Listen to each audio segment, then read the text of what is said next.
Welcome to another episode of Millennial Investing Explained. Here's today's question.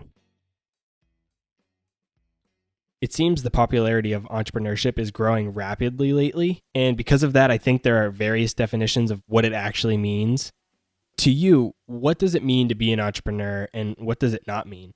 Yeah, that's a really good question right now because everyone wants to be an entrepreneur. I'll start by giving my definition of what an entrepreneur is, and then I'll share a little bit of context that I think will really help answer your question. So the definition in its simplest form to me is an entrepreneur is someone who has an idea, sees a need, sees an opportunity, has a product, service, and takes a risk to start a business, to take that need to the world, to bring that solution to the world, to bring that product or service to the world, and then builds a company, builds an organization around that product, service, need with people, ultimately building and growing an organization. And so that's the definition. What will help answer your question is there's something I created and I teach called the entrepreneurial range, which should really crystallize this. And the range, if your audience can picture in their mind, the far left end of the range, if you just picture self-employed people, and then on the far right end of the range, you picture what I call true entrepreneurs.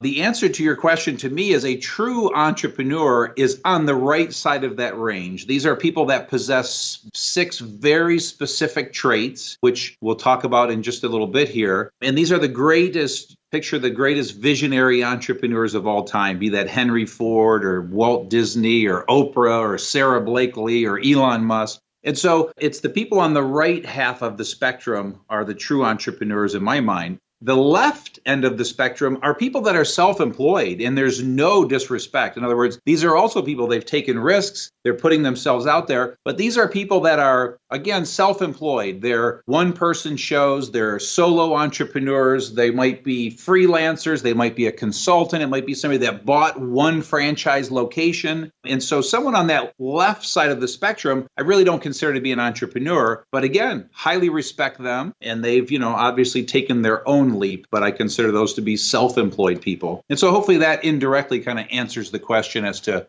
what is and what isn't an entrepreneur. That's all for this episode of Millennial Investing Explained. Be sure to follow me on Instagram, Twitter, and Facebook, or subscribe to our YouTube channel to get even more free content.